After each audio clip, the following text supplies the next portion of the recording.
Okay. Okay, here we go. So we're going to talk a little bit about your student today that you've been having some issues with. I just want you to tell me a little bit about the student, and then we're going to kind of try to see where we go from here. Sure. Okay. That'll work. So why don't you just tell me about the student in general, just like boy or girl? Sure. So it's a male. Okay. So what's he like? What's he do? What are his hobbies, strengths, things like that? Okay. So he's a male. He'll be a sophomore next year. Okay. As far as strength goes, he's generally a pretty nice kid. Unfortunately, he doesn't have a lot of academic strengths right now. I would say probably his strongest subject would probably be math, but he struggles greatly in reading comprehension, written expression, and then he also has a slew of executive functioning skills that he's lacking. Has a real hard time in task initiation, task completion. Unfortunately, he also kind of the social aspect of what he's got going on in school is he doesn't bathe on a regular basis, so he definitely has some body odor, and then that's affecting the way some of the kids treat him. He also has kind of a higher pitched voice, which I think the kids give him grief about sometimes, and so now that returns in when you're trying to get him to respond in class. He doesn't want to talk. He doesn't want to respond to direct questions, even if it's just a one-on-one kind of thing. He likes being out, like he's an outdoors kind of kid. So I really think he has some some visual spatial strengths, and he could probably work with his hands one day. But academically, he struggles very bad right now. As far as like a background, he lives at grandma and grandpa's house with his dad. But mom is kind of out of the picture. She's kind of here and there, but not real consistent in his life at this point. And we see a lot of like ODD and just kind of a refusal. He just doesn't show a whole lot of interest in attaining knowledge or passing his classes. Right now, graduation doesn't really seem to be a big interest of his. And it's causing him to not do work, and now we have this large gap in his education and his ability, and it's just obviously we get to high school and you're earning credits.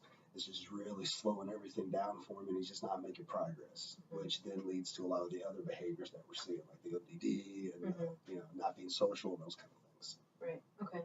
So then, what do you think is the most challenging thing about having this student in your class? It's motivating him to get some work done. It's motivating him to just even initiate a task, and then if you get him to start, it's getting him to do any kind of standard to which that will get him a passing grade, or any kind of standard where he actually finishes it. But usually, if you're not sitting right on top of him and just kind of telling him what to do, there's no motivation, there's no initiation to get anything extra done or to start a new task that it needs to be done. But unless you tell him, really directly tell him what to do and how to do it, there's no forward thinking on his part at all. So he needs like step by step. Yeah, and even right, but even then sometimes he just refuses to do it. There's times where he'll just stare at the computer and won't even pick his hands up to type. He won't ask a question. But he's rarely like, he won't cuss at you or tell you to leave him alone. He just won't respond. He just won't do the work. Yeah. Okay. No matter what the modifications are or anything like that. Okay. Are there any subjects that he does seem to like, or that he'll work on more than others? Well, anytime if he's in any kind of like a shop class, any kind of what am I thinking? Not fine art, practical art. Any of the practical art, some of that stuff he'll try a little harder on. But even in PE, sometimes he won't dress out. He'd rather take a 0 on participation points than actually go do something. But that's probably the area he'd have the most success, time where he can move around and use his hands and be a little more spatial and visually oriented. Okay. Has he expressed any interest in workers or anything? No. And that's the hardest part, is that, and just like I said with his strengths, like it's hard to find strengths right now because A, the gap has widened, and B, he won't talk to you. I know things are getting harder and harder for him. His reading is falling further and further behind, his writing. But even when given like step-by-step instructions, or when we chunk it, or when we make smaller, benchmarks for him to kind of achieve, he just won't put the effort in to do hardly anything. Okay, so then the most challenging thing would just be like getting him to participate in any way. Absolutely. Yeah, it's extremely frustrating. Okay. So you've kind of done this a little bit already, but describe a little bit more in detail like what the behavior looks like. So like how severe, how often, to what degree does it disrupt the rest of the class, all those kind of things. It does not disrupt the rest of the class at all because there's no overt like distracting behavior. He's not getting up around the room. He's not throwing stuff. He's not shouting out inappropriate things. He'll just sit there. I honestly have never seen a kid who could sit and do nothing for as long as he can. For example, he's in my summer school program. This is an online program. So you have to access your email, access the link to the page, and use the username and password. Day one, we spend going over that stuff with the kids. He sat for almost 3 full days before he mentioned to someone that his password wasn't working. He just sat there. And you could ask him, do you need some help? No, I'm good, I'm fine. And he just sat there. Now, I don't think that would happen as long in a regular school year. The teacher's obviously a little, but in a more interactive with the students. But in summer school, it's very self-directed. Right. He has no self-direction. So he'll just sit there quietly. He'll say nothing. He will not respond to direct questions. It really, and that's when some of that ODD I feel like comes in, where he is just defying you to. He will not tell you where he has a question. He won't tell you what's wrong. He won't answer. He won't participate in class. He'll rarely do the work, but he's very passive aggressive, right? Like he doesn't tell you to F off or I refuse to do this or this is stupid. He'll just say nothing. And he can just kind of fade into the background, and when you have 25 other kids, he can slip through the cracks, and he'll slip through the cracks for days before he'll say anything or anybody kind of understands, oh God, he hasn't been doing this. So is that what makes it more difficult than like a different student in class? Right, because I personally prefer someone who told me to F off and this is stupid and I hate this. At least then I know he's not doing it, and I can. But with him, he'll be on his computer, and he's a master at switching from tabs and closing things out, which a lot of these kids are. Yeah. So at a glance, it looks like he's paying attention and doing what he's supposed to do, but there's just nothing going on. I mean, he just won't do anything. And I know that's such a broad statement, but literally, he won't ask a question. He won't get up and move. He won't talk. He'll just sit there. Right. Okay. So what kind of things have you already done? Because I'm sure you have. Yeah. What specific things have you done to try to help with this particular behavior? So I've tried coming at him from several different angles. I've come at him as kind of the authoritarian kind of father figure, like you will do this and you will do it now, and there's no response there. I've come to him as the caring adult. I know that you can do this. I know that it's difficult, but if you'll just tell me where you're having trouble, we can work through it. Nothing.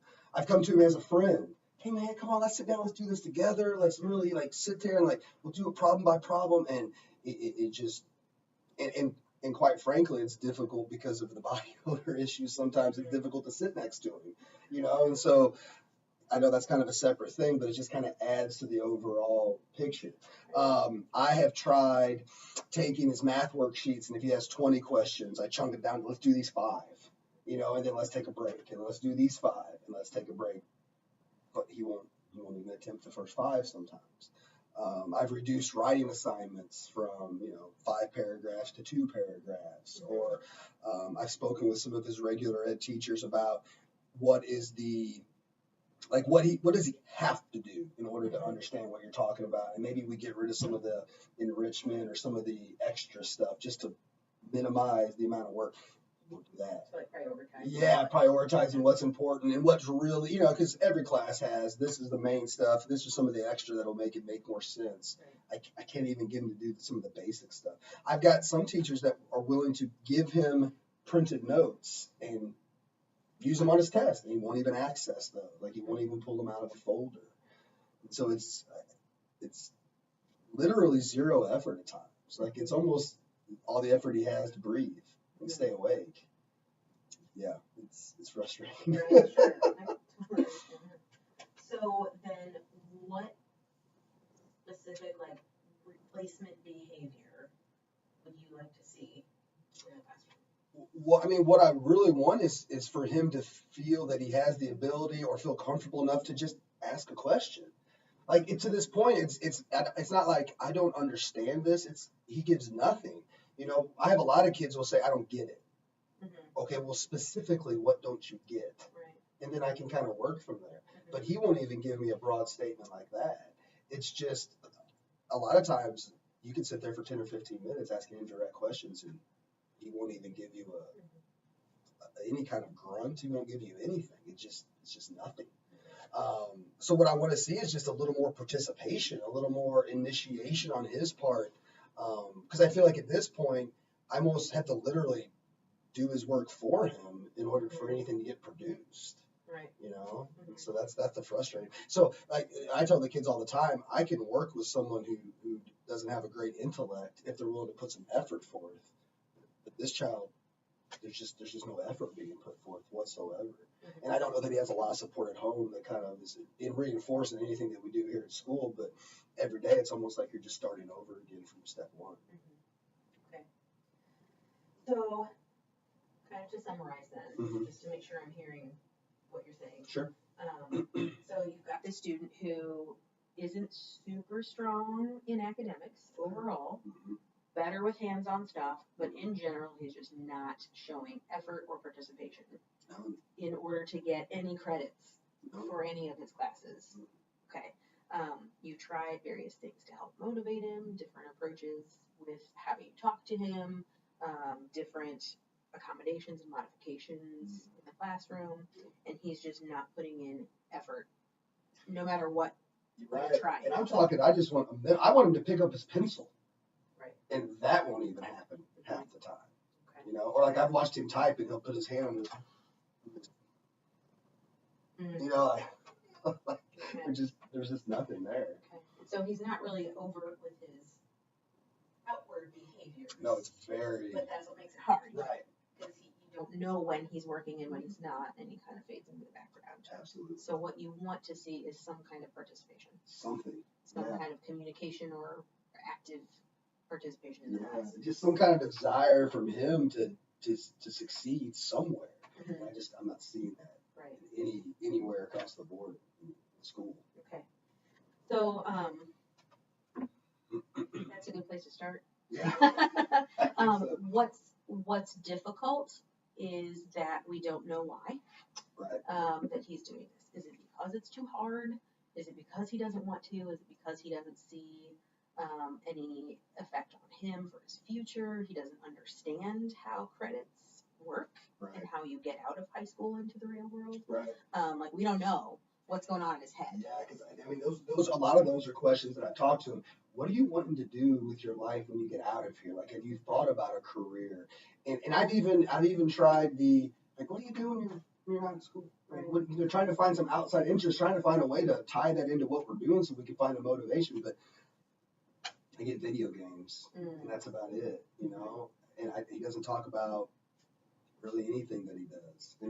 And I think he has told me recently that he's working a job, and he's working at night to do this job, like a factory job. But he's like 15. 10th grade, though. He's going into 10th grade, so he's about 15. So I don't know if, again, so that could cause him to be really tired the next day. Yeah. But it's not like he's sleeping through classes. And this is not a new thing. I've known this child now for 3 years. And for 3 years, we've done meetings, we've had REDs, we've done evaluations, we've had parents come in, and it's a mystery. It's one of the bigger mysteries I've had as far as students go and why they won't do something. Right. Okay. So I feel like we should probably do a full FDA. Yeah. For this student. Right. Take a look at him in the classroom and try to figure out if there even is a trigger. Because with kids who are kind of quietly resisting like this, it's hard to tell what the trigger is unless you're watching that student really closely. Right. And like you said, with 25 other students in class, it's hard for you to do that. Yeah. So I would like to do some observations, talk to some of his other teachers, and kind of do this thing with them too. We might want to throw some rating scales out just to look. It's really hard to tell without actually looking at it and seeing what's happening and how what leads up to it and then what happens after. I think that would be a good start. I think so and too. Then we'll go from there. We'll see if we can use that information to create a behavior intervention plan. I'm assuming he might already have one. I believe we've developed one. 7th grade year, we revisited it and updated it 8th grade year, again freshman year, and we kind of know that he's avoiding, right? But we don't know why. You need to be a little more specific as to why. And he's in several self-contained classes, so he's receiving special ed, modifications, combination services, and it seems like it's kind of across the board. But I would love to see the specifics from each class and kind of how, like you said, is it a time of day? Is it a particular teacher? Which I don't think it is. Just to see if it differs. Right. Figure something out. Maybe he doesn't like men, and that's why I'm having an issue. So maybe he works better for some female teachers. But at this point, his grades aren't showing that, and from what I'm gathering from other teachers, I'm not seeing that either. Okay. But I would love to know some specifics for sure. Okay. So short term, we'll just get started on FBA, okay. do a little more observation, questionnaires, things like that. So our long-term goal is to be able to replace this behavior with a little more participation. Absolutely. Which will probably be, hopefully, after doing the new bit, the more intense intervention. Sounds good to me. Sound like a good plan? Sounds like a plan to me. Thank you for your time. Absolutely. Thank you for your help. All right.